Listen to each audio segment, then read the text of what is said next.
Oh, oh, there we go.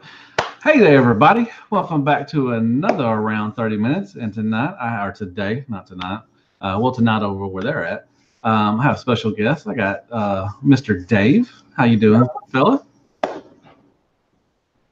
Hi.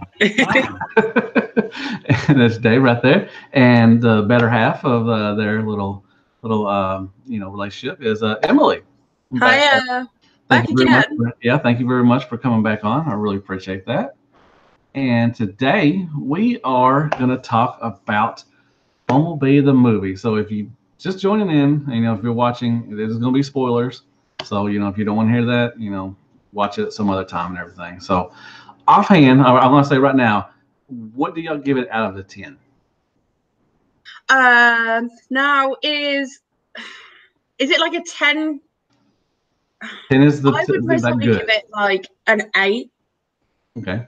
I'm not going to give it full marks because if we're going to say from all the other movies, I'd definitely give it a 10.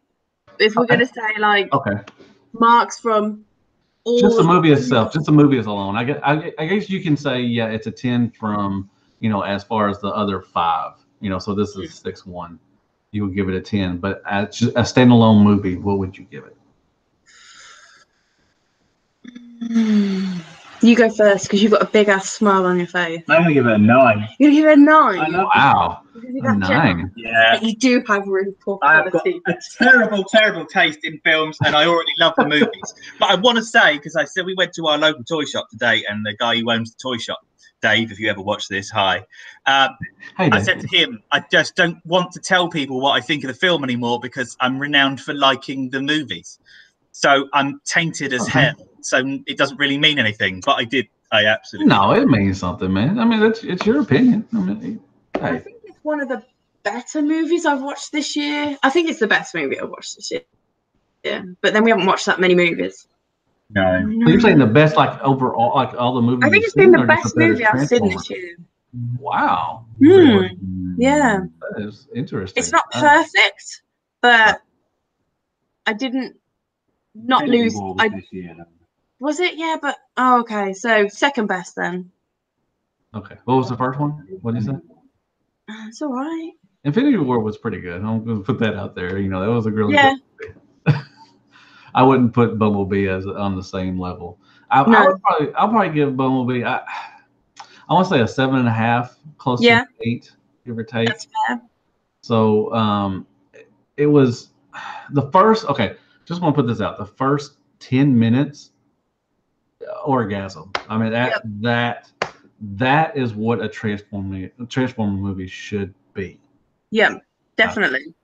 It did have some, and what I say is, if you hate the Bay movies, more than likely you're not going to like probably 80% of this movie, 90%, give or take. You're already going to go in. I mean, like, just say put Bobby out there. Bobby didn't like it that much because he's not really a big fan of the Bay movies. That's understand. That's fine. But I think if you just despise the Bay movies, you're probably not gonna feel this one that much, except for the first, the Cybertron episodes. I mean, is that fair to say? I mean, I don't know. I don't agree. It couldn't have been less like a Michael Bay film. Yeah, because all I think about Michael Bay now is no storyline, explosions, titties and ass, and just no character building. True. Okay, I got that. Which this had a lot of character building. It was there was that one bit in the middle where I was just like, oh my God, is something going to happen? I'm going to fall asleep in a minute. I didn't feel. Where I had like a slight lull in the middle. It had some slow parts. It had some slow moments. Yeah, it has some slow moments. A little dragging. It had some dragging, with the everything. What I think, I don't want to get ahead of myself, but what I think this film had that all of the other Bay ones didn't have is a really good bad guy scenario. Because Lockdown wasn't particularly good, and The Fallen wasn't particularly good, and Quintessons and Quintessa and Cybertron coming to Earth was just a horrible, ragged mess. That's a clusterfuck of everything. So, let's talk about the first 10 minutes that you mentioned earlier. As much as the first 10 minutes of it is absolutely fantastic and is full of all of that G1 tat that I don't really care about,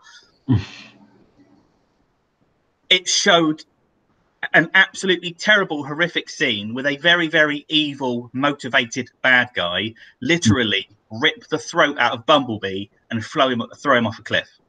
And that is in aspects of actual peril. In case of like, let's compare it to the previous what's come before it. I don't remember a time when things have been that bad, and that was in the first 10 minutes of the film. Jazz was ripped in half, but then that was in the right at the very end after you'd already seen an absolutely incredible amount of CGI. Whereas to see that in the first 10 minutes of the film set the precedent that the Decepticons are not messing business. Yeah, and I thought that really made it. Yeah. So, well, let's talk about that part. What which they never said his name, so it is Blitzwing, but it could have been anybody. It could have been Ramjet or anybody. They didn't really say his name. What I didn't get was he already there, or did he follow Bumblebee there, or that was just what I love the part. The fight scene right there, and was really was awesome. It was really good, and that was one of the better things I saw this movie was the fight scenes. You could tell who was fighting, and it was really nice. It was a beautiful fight scenes and everything, and I loved how they used their transformations in the fight scenes also. Yeah. Bumblebee transformed from the bee to the VW bug, and then Dropkick was transforming into the helicopter. I thought that was awesome. That was really good action scenes. But I just didn't understand what Blitzwing. I mean, was he there already? I mean, do y'all remember what happened? Todd McFeely said this. Is it Todd McFeely? Chris McFeely. So why do I keep calling him Todd? Chris McFeely said it in his Blitzwing: The Basics today that there is a prequel comic that says that was he there before? So he was already there. He was already there. So there's a comic that you can read that already fills that gap in. And Blitzwing was a long-term adversary of Bumblebee. Yes, and he had some because they had fallen out because of some other robot that they hung out with. I don't know, but there is already a backstory in a comic for that. Okay, good. But, Blitzwing murdered one of Bumblebee's friends. Oh, was it? Was that it? Yeah. Okay. What's that? I'm sorry. What? Hate him. Yeah. I'm sorry. You froze up. What did you say now? Blitzwing murdered one of Bumblebee's friends. Oh, okay. See, I didn't say, and that's what in the movie, the original, the Bay movies, some of the comics would fill in some of the plot holes. I think they did that. So that's cool. That I didn't know that. So I'd like to read because I did. When that started fighting, which it was really cool. I didn't understand. I was like, is he already there, or did they? It was just weird and everything. But and then Blitzwing, got killed and everything. So everybody knew. I mean, everybody knew that Decepticons, they were just throwaway, kind of characters. Because do y'all consider this a prequel, or what do y'all consider this in the I personally see it as a reboot, but with a kind of like tip of the hat to the old Bay movies, like you've got Section 7. Okay. Agent Simmons. So it's kind of like we know it happened, but you know what? We kind of want to push you aside and kind of go down this other route. So a soft reboot, kind of. Yeah. Yeah. Okay. Yeah. A bit like all the Spider-Mans. They're always like. Yeah. There's not an awful lot of continuity between the previous films, anyway. Yeah. So it's nothing to really worry about on that front. The only thing that stops it being. The only thing that makes it a reboot as such is the fact that Optimus was already on Earth. Yeah. Apart from that's another thing. It kind of swings. So was he there the whole time? No, I'm pretty sure that Optimus arrived in between the beginning and the end of the film. Okay. Because the message that he sends says I'll be along shortly, and then you see Bumblebee and Bumblebee and Bumblebee. Yeah. And I think that's why they meet on the bridge at the end, because obviously it's going to be Optimus's job. Dude, that was a good scene. I know we jumped the gun, but we're all over the place. That was absolutely fantastic. And while in order, when I saw that was just like, that with that and the first, the Cybertron stuff.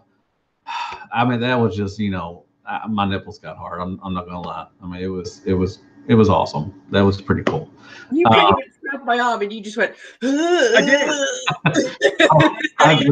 The Optimus that I love, it's old flat nose truck Optimus, and I still got that. Was really, really, really, really wonderful.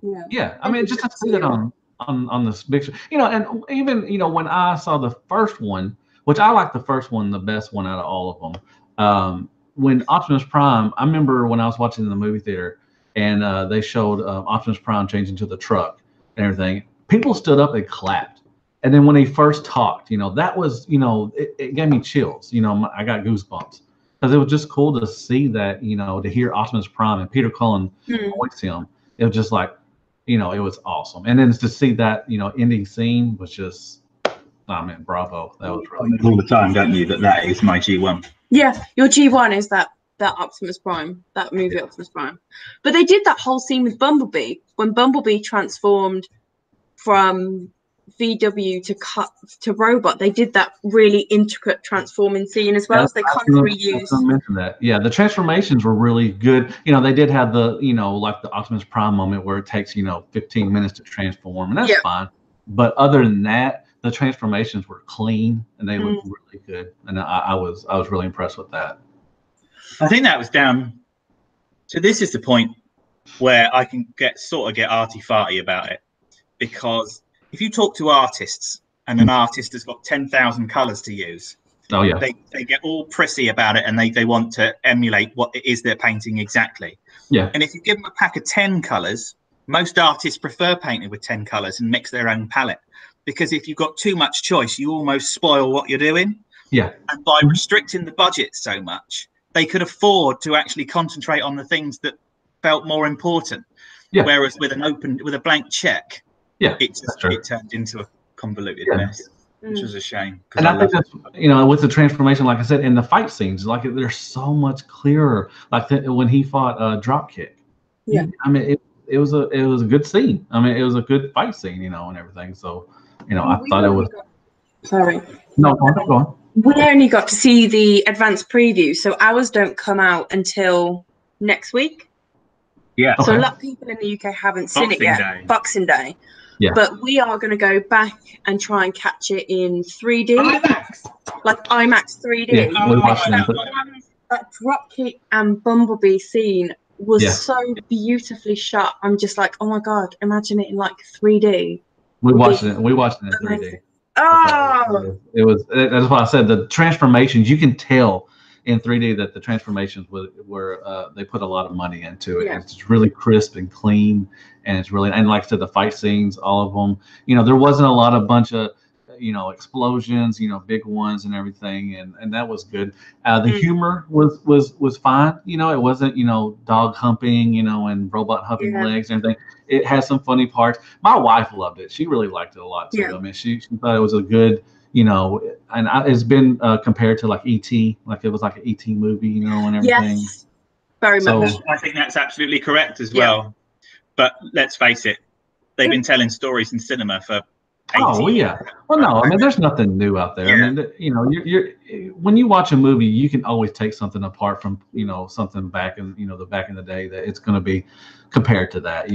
So I don't care about that. But my wife, like I said, she liked it and thought it was really enjoyable. She thought it was funny. So were there any bad parts that you didn't like? Like what was some of the just like the just didn't really you really didn't care about the film about it? I think there's quite a lot of people have said her male co-star was a bit like he just. Oh, Memo. Yeah, he was a throwaway character. I didn't think he was fine. The human character were fine. It's just a nice to chuck that in there to be, he's there and a bit more, substance to build upon. But it was just like, you could have got all right with that. I think you try too hard sometimes. With the there were some cringe moments where he said during the fight scene when they're fleeing, whatever, he said, "I got this. I'm gonna stop them," and he tries to stop the cars, and they just drive by. I was like, "What are you gonna do? Come on now, stop doing that." And then he tried to hold her hand, which I kind of felt bad for him because she's like, "Oh no, that's too far. We're not that far." I was like, "Come on, hold the guy's hand. He tried to help you and whatever." Come on, give the man a break. Just like, throw the man a bone. Come on. Denied. Yeah, and I was like, come on now. But the parents, were fine. They weren't as bad as the other ones. Oh, God. I love the parents. What, in the first one? Yeah.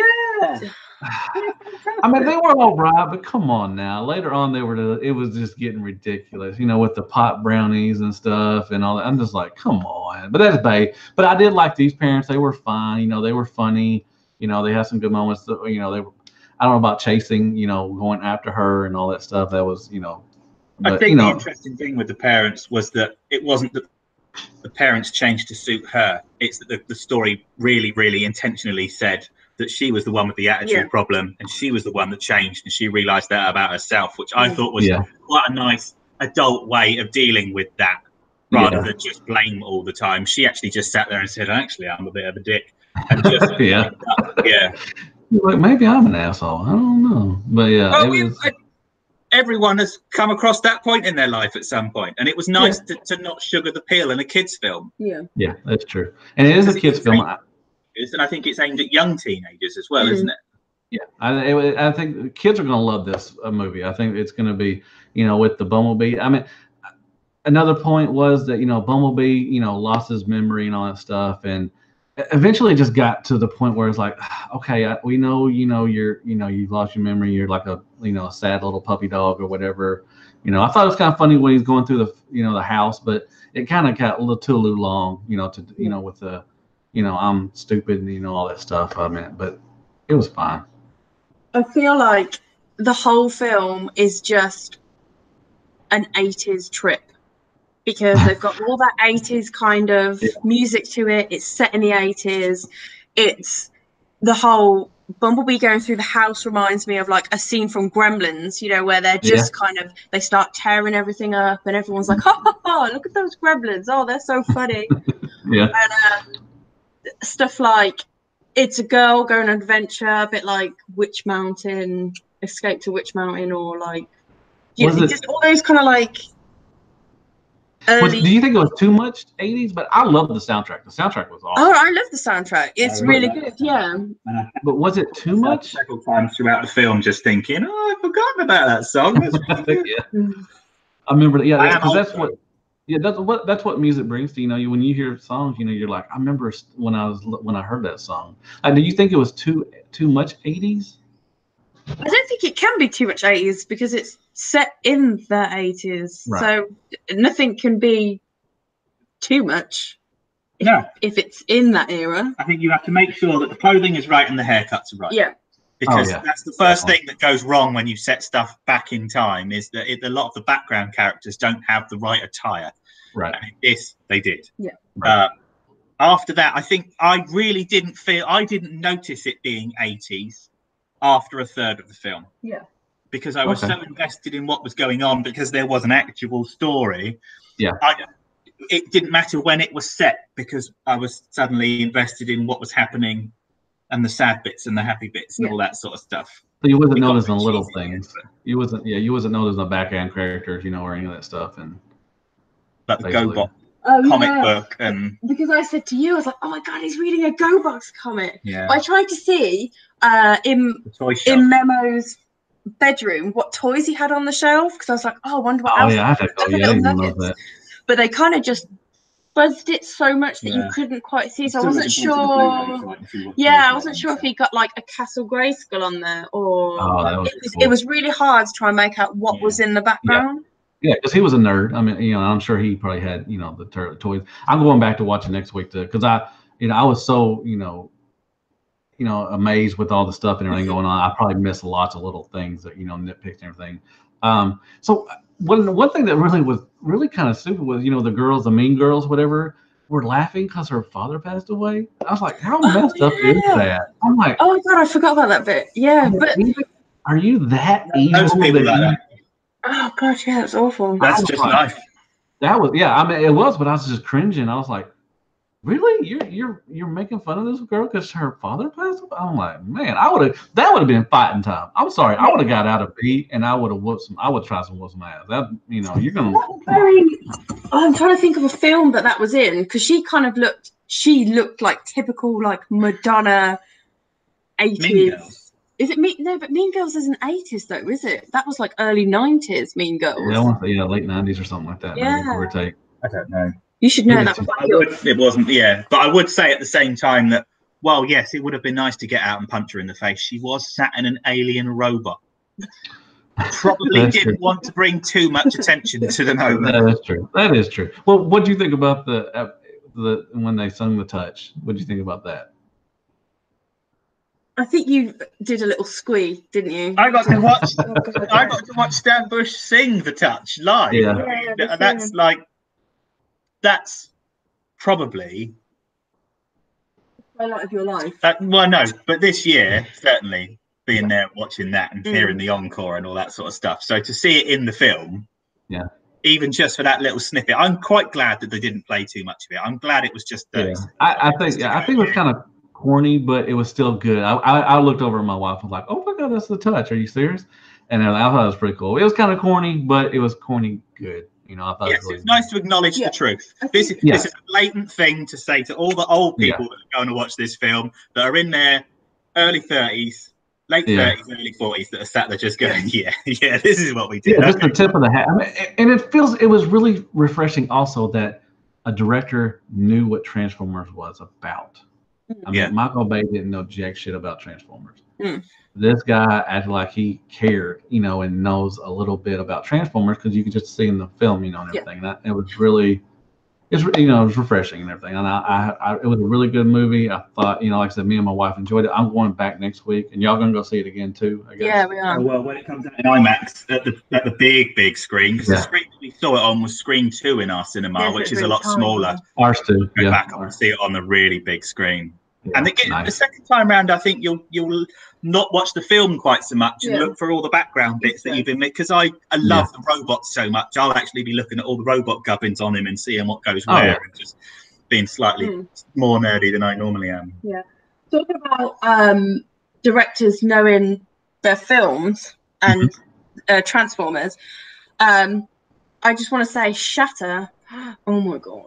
Oh yeah, we didn't talk about them. Yes. A babe, but. The one thing that Bay did say in quite a few of his things was about how he didn't want to use fembots. He didn't really get fembots and why they were in it, and just completely destroyed like RC and Chromia with that rubbish that he put in the second film. But in this one, they had RC kicking ass at the beginning. Yeah, she spoke too. You can actually hear her talk. And Shatter was a main strong female character. That's what it's just like, even though Bay did his Quintessa, she wasn't exactly. She was awful. She was awful. That's trash. Yeah, that's trash. The humans. Yeah. And Bumblebee himself wouldn't have been a fraction as emotive as he was unless it had someone with that experience and background. Because Travis Knight would have sat there and gone, well, that looks okay, but it's only okay. Yeah. And he would have taken a lot more of a directorial control of the facial expressions and that sort of thing. Right. It wasn't the facial expressions either. It was the physicality of Bumblebee and his frailty, especially when she broke down in tears because of something with her dad. Oh, I can't remember what it is. About halfway through the film, she just gets really upset and she goes up and hugs Bumblebee. And Bumblebee's frailty at that point, when his shoulders drop, and his physicality of being sort of available to her as a friend, much more than just being an alien robot that's going to whack stuff. Yeah, I don't think Michael Bay would have even considered that in a million years. And I think that's why Travis Knight did as well as he did. Because I didn't know that he did Kubo and the Two Strings until not long before we went to see the film. And when I found out who it was that was doing it, I felt in safer hands. Well, I mean, it was just the character build up, you know. It you know, like and Triptych Owen says Shatter and Dropkick reminded him of a gender reversal of Obsidian and Striker. Yes, because Bisto said that. Did you see that? He put So I thought Angela Bassett really sounded good for, you know, and the guy I wrote down who did Dropkick, that was Justin Theroux or something. I thought he did good. I mean, I thought, you know, one of the funny parts I thought was when they were talking with Sector 7, and, you know, Shatter said, you know, we're gonna, you know, align with these or whatever, and then she kneeled or something, and Dropkick like didn't want to do that. He's like, you know, like everything, like. You know, and everything. It was just kind of, and when he shot the humans, and there was no blood. We turned to like snot, was, you know, that was kind of. Yeah. But I think there were two moments in the film that really made the film, and I think that's Bumblebee getting his throat ripped out, and I think that's watching two Decepticons that are working with what is essentially a Dr. Arkeville, isn't it? Yes. But when they were done with him, they didn't go, well, you can run along now. They literally, they just shot him there and then. His use was done, and then they went. And that set the tone for how much peril that Bumblebee was in, because they weren't going to spare him for love nor money. He didn't matter. They were just going to eviscerate him and move on after. And they invented the internet, too. So, you know, thank God for those two, because we would not have had the internet. I don't mind that. But do you know what I find annoying? If you'd have put that scenario in a Bay film, everyone would have sat there going, yeah, it's not very good. But because it was in Bumblebee, they're all like, well, actually, it's quite a good idea. Pisses me off. I think they gave a good, because they gave a good storyline to it and a good explanation for it, where they would have just gone, we have the internet. They gave us the internet. He wouldn't explain it. He would not explain it. No. It would have just popped up. Like, everybody would have been like, what? Okay. Where Shatter turned around and she was like, sorry, she was saying, oh, you have telephones. Well, she didn't know what telephones were. And they were like, oh, yeah, we can communicate with each other. And she was like, are they connected everywhere? And she was like, oh, I can do something with this. I thought they looked good, too. I thought they looked a lot better than, you know, I thought, you know, and when y'all see them in 3D, it'll be a lot clearer, you know, cleaner. I really thought they looked a lot better, you know, and I loved how, like I said, they used their transformation in their fighting, and that was really cool. I mean, you know, I thought that was, you know, when they changed into the helicopter and everything, like I said, drop kick and Bumblebee. Another thing I was thinking about with John Cena, what did y'all think of John Cena? I mean, he just, you know. He was just there, wasn't he, really? He was kind of just there for the name. One thing, when he's talking to the generals and all that stuff and everything, he's like, they're named Decepticons. Do y'all not see this as a problem? And it was like, it made our military just look like idiots. You know, just like, their names are Decepticons. Come on. But the one part that was really cringy, the most cringiest part is when he, at the end where he said soldier or whatever, and he saluted him. I was like, okay, come on now. That was... I was like, come on. And then Bumblebee did the Breakfast Club thing. And I was just like, okay, that was a little too far, but whatever, I'll let it slide, you know. But John Cena was just, you know, he had some funny parts. He was okay, you know, whatever. Like relief. There's been worse. There has been worse. There has been a lot worse. I like how they had the Simmons in there. I think that was pretty cool. That was a cool nod and everything, you know, in the Sector 7. But I think, you know, it would have been funny it would have been cool if they would have listened to John Cena. Like the word of wisdom with John Cena saying they're named Decepticons. Do you think we can trust them? Like, come on. I like, whatever. The thing that I don't want to say, but I'm going to admit, because I've read it lots, and as soon as I read it, I was like, oh, you're right, is because as much as I like Optimus, it was nice to see Optimus. It was nice to see 80s Optimus and not late movieverse Optimus. I love 2007 Optimus. Dark of the Moon is still my favorite film ever. It's actually beaten Star Trek the motion picture now. It's just my favorite film. But it got too far in when he killed Frasier in Age of Extinction. Yeah, Frasier. It doesn't matter whether it doesn't matter whether it's 80s Optimus or movieverse Optimus. He should never have done that. He should never have killed a human being ever. Yeah.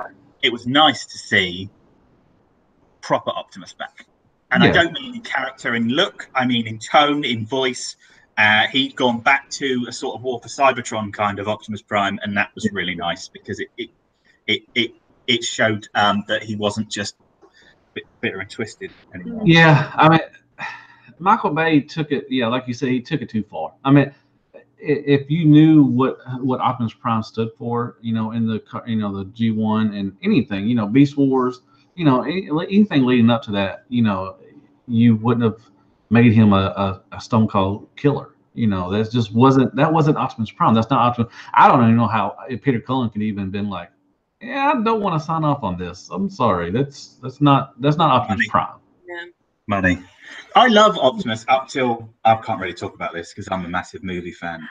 But I love Optimus up to Dark of the Moon. Up to Dark of the Moon, it's perfect for me because in that universe, the problem is, can I rant on it for a moment?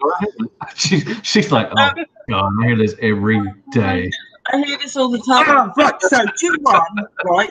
G1 drives me nuts because the bad guys are idiots. They're buffoons. They're fools. They're not really they're not lethal to anyone. Megatron is the only one, and possibly Shockwave, who is any danger to anyone. G1 is they're bumbling idiots all the way through. Right, yeah. As soon as you get to 2007, look who Optimus is up against. Because all of the bad guys are really bad guys. They're all bigger than he is. They're all hard as hell, and they will all rip his face. Is gold. Optimus being Optimus being that jaded old person that's just, you know, you either win or lose. There's no in between. I get why he's like that. I love why he's like that. It really annoys me because all the G1ers sit there all the time going, "Get me, Optimus," and I'm like, that's people in war end up like that. That's how people go. Yeah, I like it. I'm sorry. I'm sorry, but Emily's expression was just gold itself. I mean, just like, oh my God, there's something about it when he just rants, and it just makes my heart a little bit bigger for him because he just goes with these absolutely mad rants, and it's just so funny. And then sometimes now you're just like, I'm not ranting to you anymore because you're just not listening. I'm done with you. And I just sit there and I'm like, oh, I don't get it. But it really upsets me because I'm so outgunned by all the bloody G1s. Yeah. Well, I mean, you know, because we're the majority. You know. So I mean, I'm also what Prime. You know, his moments in the movie were really good. I'm glad he didn't come in because a lot of people were thinking that he was going to come in and save B and everything. I'm glad he didn't because that kind of would have took away from B's moment. So I'm glad that he wasn't able to come in and Travis Knight knew that. So I thought that was really good. So where do y'all think they're going from now? I mean, do you think they're going? I've heard there's rumor there's going to be a Prime movie. Where do you think they're going? Where do you think the future for Transformers is going? I think that's it. The chances that there would be an Optimus Prime film are enormous. But what worries me now, and this sounds a bit morbid, but Peter Cullen's not young. Yeah, that is true. He's no spring chicken anymore. And he's a smoker too, so he's been smoking for a while. Yeah, if you make him do the same line 5,000 times in a movie studio, it doesn't matter how many times he re-records what he needs to do. Age and time are really, really starting to knock on the door. And we have really, really, really got to take the Bumblebee, as much as I hate to say it, Transformers RID, where Bumblebee becomes the new leader, so on and so forth, right? I like the idea of a new successor. I also really like the idea of keeping Peter Cullen as an old sage, an advisor, even as just a hologram, maybe at the beginning and at the end of the film, like on this one. Yeah. Keeping him in it, I think, is important from a brand recognition point of view, but having a mainstream Prime film I think would be a mistake because then it sets up more and more need for more and more Prime to be in them, and I just don't know how long he's going to be around. And I'd much rather set up a universe in the future where we are a bit more self-sufficient with a story going on from now, because he's not going to want to do it. Or more self-sufficient where we're not using Peter Cullen to be Optimus Prime. That's what I mean. We need to wean ourselves off Optimus. As in his voice acting skills. Yeah, and actually you could write a new story. I know. Instead of just rehashing the same old one, you could actually put a load of people in a room together and write something new. Well, do you think they're going to reboot it, or do you think they're going to just try to, milk it off of this? If this does well, in the theaters, do you think they're going to, more likely, I think they're going to try to milk it, to be honest. That's just the way they do it. I think if they do the CGI stuff and do a more CGI-based film, because look what's happened with Into Spider-Verse or Into the Spider-Verse. Look how much that animated film, how well that animated film has done. And a lot of people have said that's one of the best films that they've seen this year. Why can't they do that with a Transformers film next? Why can't they just do like an animated? I think they could. I definitely think they could. I mean, if they make, do you think they can make a movie that will be successful like they did the first 10 minutes of Cybertron? And like maybe this is what I think they would do. I would love for them to do a movie like that for like 2 hours, and then go to Earth and do all the Earth thing for maybe another 30 minutes, and then lead on to that. I don't think there's a market for it. What, just all out robots? War? Yeah. Like before the war, a character build up, set up to do that. I would love for them to go back to Cybertron, because you got to see Wheeljack and Brawn and Cliffjumper and RC and that sort of stuff. Yeah. There are loads of in the way that Bumblebee was a snapshot of the story of that beginning scene, you could then tell the story of Wheeljack, tell the story of RC, or flip it up and do the story of the Decepticons against the Autobots and stuff like that. It would be nice to set that little 5-minute screenshot of action and then diverge off to tell the story of each of the characters or something like that.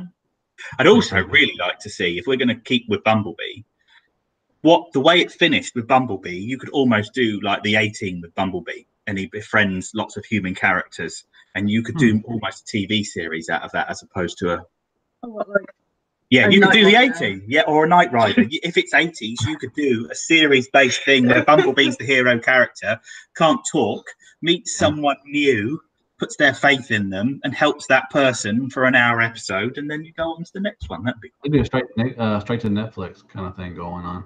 Netflix are investing massive amounts of money at the moment, and with the smaller budgets for the film and the larger budgets for Netflix, it might be nice that they would overlap a little bit. I liked hearing Bumblebee's voice, actually, to be honest, at the beginning. Was that Mark Ryan? So I saw Mark Ryan was at the premiere. Was it Mark Ryan that did his voice? I don't know. I didn't write down who did the voice. I forgot. I don't know. I'm going to go and look it up. Because if it is, that makes me double proud, because I've spoken to Mark Ryan. Have you? Yeah. Who is he? What's he done? Mark Ryan was Lockdown. Mark Ryan was Jetfire from Revenge of the Fallen and Lockdown in Age of Extinction. And you said you didn't like. I like Lockdown. I thought he was a pretty good villain, to be honest. Yeah, but he's a bit one-dimensional, because he was evil for evil's sake. He wasn't motivated to be anything else, unless I don't know. He wasn't my favourite. No. I like him. One of my favorites. I just want some toys. Yeah. Because the UK at the minute does not have any Bumblebee movie toys. They've just released the little engine push reverse stuff, or not reverse, but the Bumblebee, the one steppers, whatever, one step changes. Like the engines that you put in. Cyberverse is just fallen flat over here. We literally had a few, and then that was it. And then literally as that hits, a few of the Bumblebee toys hit. But it's like as if they've kind of skimmed over those 2 toy lines and just kept with. No. Siege hasn't come out yet in the stores, but what was the ones before? Studio series? Yes, studio series. We've got quite a good lot of studio series, but we haven't got a lot. We haven't got like a Bumblebee studio series from the new film. No. We got a couple. You can get them online. Yeah. Have y'all seen? And I know y'all seen. I've seen, Dave. I saw your post. Do you like the new Prime that they put in the studio series of the movie Prime? It was really good. Oh yeah, really good. Really good. I'm really excited for that one. Loads of people have said that the legs are too skinny, but I think people have just got too fussy. I think it's a really, really nice Optimus toy. There are, if you look at it against the movie picture, he doesn't really look like it. It's kind of loosely based on that. You could put any Prime next to that movie design and say, it's that Optimus Prime. That's people just nitpicking as usual. I mean, that's a transform. Do y'all think that we're going to get more characters as toys from that scene, from the Cybertron scene? Well, I feel that's what Siege is. Siege is.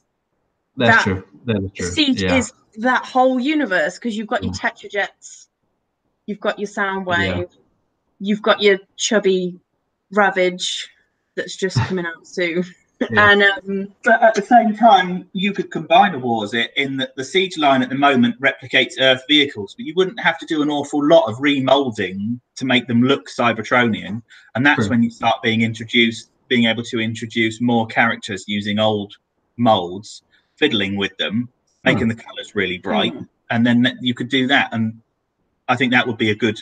I don't want to encourage the play pattern of redoing old figures all the time because it's getting a bit tired now, but that would be a good way of pushing forward.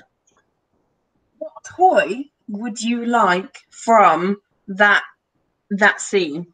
From all those characters that were shown in that whole scene, what toy would you like from it? Yeah. Well, we're already getting that, you know, the Starscream, you know, the one where I get them. RC would have been pretty cool. I know you're, you know, big RC fan. I wonder what what her vehicle mode would have been. It would have been kind of G1-ish, or they would have done something totally different. Would you like if RC was a different alt mode? Would you even care? I don't really mind, because she's been a motorcycle, you know, some things, and they're fictional characters, aren't they? So they're fictional characters, so they can really be whatever they want to be. Like RC's been a spider, she's been a futuristic looking car, she's been a motorbike, so you know. Yeah. I think we're getting Ironhide, you know, as in Siege line. Maybe Cliffjumper. I wonder what he would be. I don't know if we're going to get anything in Siege from him. We may get one from him. Who else was in there? Golly, Shockwave. We're getting a Shockwave, Soundwave. No, most people would say that I would like an RC, which yes, I would like that RC. Brawl in that scene looked amazing, and I was like, I don't really like Brawn, but oh my god, look at his little dome head, look at his little kind of tubby in the middle. I was like, oh my god. I was like, I really need a toy of this. What he kind of looked like. Have you seen the Mighty Boosh? Have you seen them? Okay, so there's a scene. It's a moon, and it's just got this little face in the middle, like a human face, and they've just like patted on cream on his face, like spray cream. And his face reminded me of that. It just looked like someone had just stuck a human face on the front of a dome, and I was just like, it's just too adorable. I don't know why. That's a really girly thing. I know. I couldn't help it. I was like, oh, I just want to wrap him in bubble wrap. I keep him safe. So, but ask something else about, and then talk about Megatron. So during this time was he on Earth at this time, frozen? I'm guessing so. Or he could have just been. He was just keeping safe somewhere. He was like, I'll just send my lackeys out. Don't need to do this. They've got it. Shockwave got it. It's fine.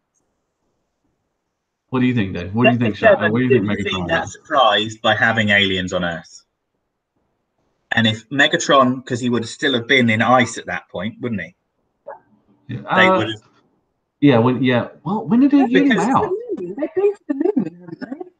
And found. Yeah, because they by that time, not only would they have found frozen Megatron, but they would have been to the moon and found the Ark up there, and found buried. So they would have in storage 3 of the pillars and stuff like that. Yeah. And if you think about it, when you watch the Bumblebee film, when Shatter and Dropkick arrived to Earth and said, "Take me to your leader," literally, they didn't put up a fight about it or anything like that. They just went, "Yeah, all right." And instead of meeting them in a high security place and bringing the entire army, they just met them with a dozen trucks in the desert.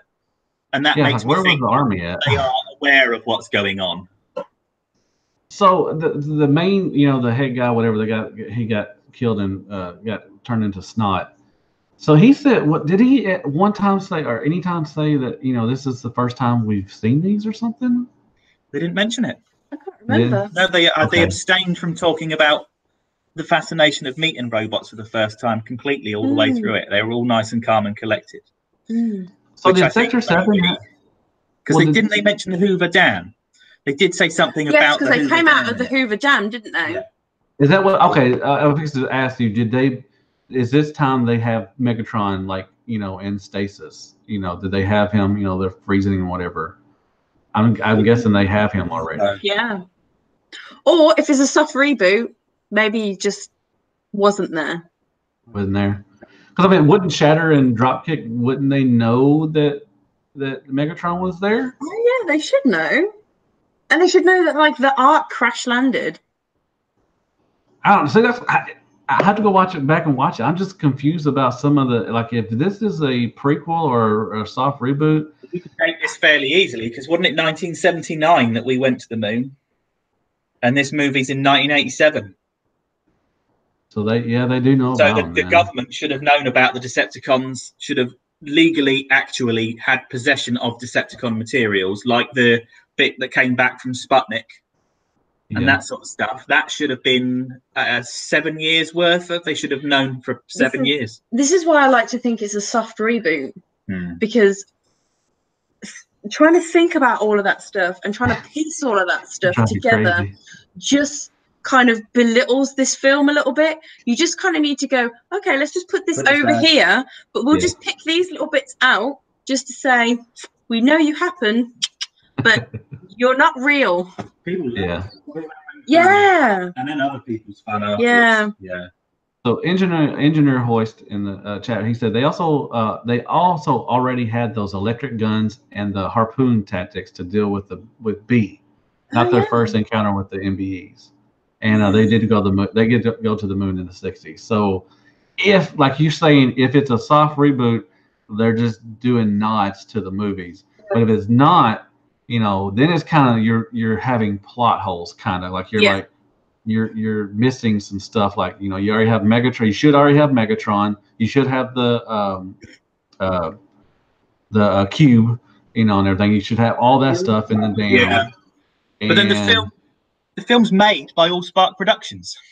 Okay, that's true. That's true. So I mean, but like you said, if you're thinking about as a whole, you're like, it would drive you crazy. You're like, well, if this is in line with the movies, then it's not really in line with the movies because it's got some plot holes and everything. So, I mean, it's understandable and everything. So, I think they've done us a great service by going, this was what was before. Look at all these nods that we've given you, but we've kind of listened to what you've said. Yeah. This is where we go in now. Yeah. And I think at that point, to a degree, and I'm a softie, but I think you have to just shush your face and go, well, we're getting what we wanted. This is obviously lots better than what we used to have. Let's just embrace it and push on. Do you feel like it's the Combiner Wars of the films? Yeah. So this is like Combiner Wars? Yes. It's a great, lovely apology. Yeah. Okay, I never thought it would be considered a Combiner Wars, but he said, but then we saw Optimus there in 1987, but we also saw him arrive in 2007 in the first movie. So yeah, that's another good point. It's like, how many times is he coming back? So I don't know. It's kind of weird. Like I said, I'm going back to see it because I'm sure I missed some bits and pieces and everything, and I've been watching some reviews and everything. It's getting mixed, reviews. A lot of people are liking it. I've seen a lot of kids like it, which is awesome. That's a new generation to come along, and hopefully it will kickstart and keep Transformers alive for 30 more years and everything. That's awesome. And I see some adults too. They're like, it's not the best thing, but it's the best thing we've gotten, and that's good. And I was like, so I've not seen anybody. I've not seen people trash it, but whatever. I don't care. That's fine. That's your opinion, but you're wrong. So I haven't seen anyone. I have had universal. At least people go, yeah, I liked it. Yeah. Just universally. I haven't seen one person. You do your Facebook page, I do our Facebook page, and I see an awful lot of stuff, and I haven't seen one person sit there and absolutely trash it. Everyone is at least marvelously ambivalent towards it. I'm pretty sure if we went onto a bigger community that includes America and all the other places, I think you'd most probably find a lot more people that would hate it. But then all the gobby wankers right to the top that just love screaming. Yeah. And those people they're not in my viewpoint anyway, because a lot of people out there just want to scream that. They just want to watch the world burn, and they just want to complain about everything. And for those people, I don't have time, and that's partially why the TFYTC was created. That's partially why TFUK was created. We've all made our own little corner of the internet to embrace the people that are positive about stuff, and then all the negative people are on TFW. Yeah, that's true. That's true. There's a lot, but and I think the people that are yelling that's crap and everything are secretly the ones that are going to watch it and really loving it and sitting there like, But I could be wrong. I mean, whatever. Like no, but the easiest way to get heard is negativity. If you sit there and go, I really liked it, then people don't really listen to what you're going to say. Yeah. But if you scream and shout about what you didn't like, that's interaction. And there are an awful lot of people out there that it's like a car crash. It's like a car crash. If you're driving and you're seeing beautiful scenery, you see beautiful scenery. But if you see a car wreck, you got to slow down and see what happened. And you're right. You know, the negative people are you're heard more by being negative because, you know, if you're just being positive, they're like, oh, that's fine. Good. You liked it. Good job. But if you're being negative, you're like, well, why are you being negative about it? And then you actually sit there and listen to them and blah, blah, this and everything. So there's going to be a lot of people who lose a lot of sleep just trying to piece how this fits in with the others. And it's kind of like, you just need to put that down. Just don't think about it. Why does Optimus Prime look like a big red robot truck, even if he's never been to Earth yet?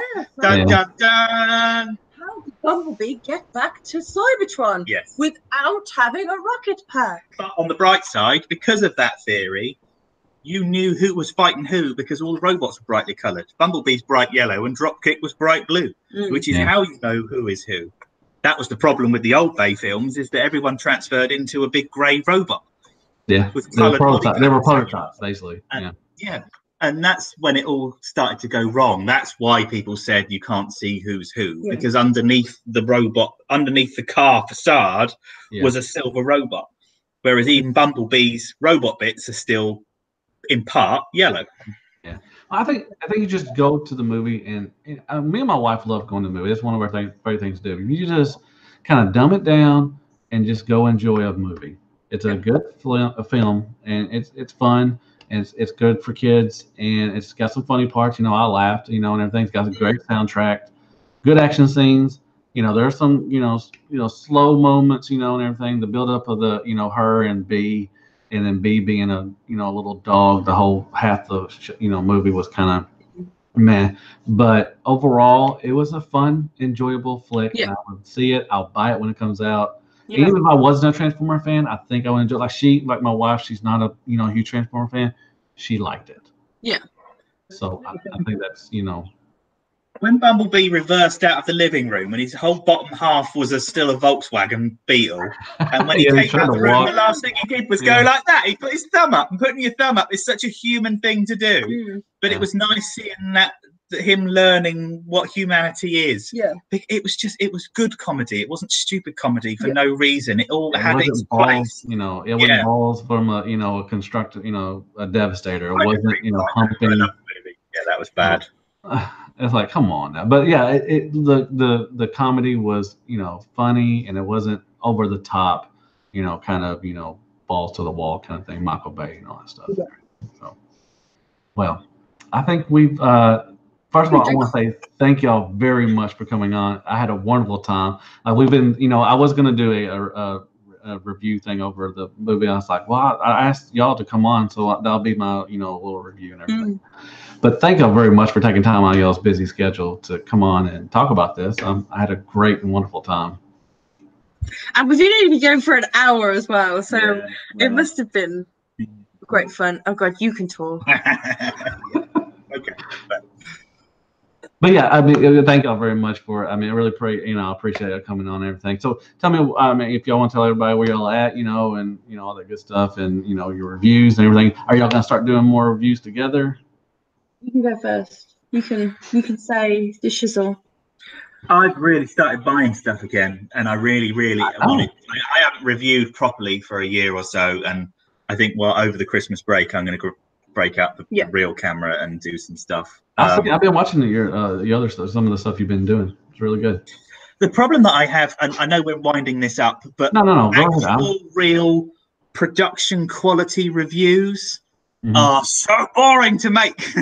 I don't enjoy them at all. What I enjoy is feeling inspired about a toy, turning on a camera and going blah, blah, blah, blah, blah, and having all of that joy pour into my video. And I don't care how poor production it is. The one thing that people watch my films for is how much I love things or how much I detest things. Yeah. I don't want to review middle of the road things. I either really love something or I really hate something. And hating something, it gives you an equal amount to talk about than loving something. And I in a way, I think I'm just going to stick with low budget, poor production stuff that just shows how much I like things, and that would be nice. Not even editing it. Yeah, that's why people watch me. I mean, that's only why people watch me. They don't watch me because of the Transformer. They watch me because of what I like about the. Because I'm such a huge Transformer fan. They know that, and they don't watch me because of the Transformer. They watch because they want to see my reaction. If they see some, and it's very seldom that I hate something. So if I hate something, they take notice of that. They're like, well, if he hated that and he loves Transformers, there must be something wrong with it.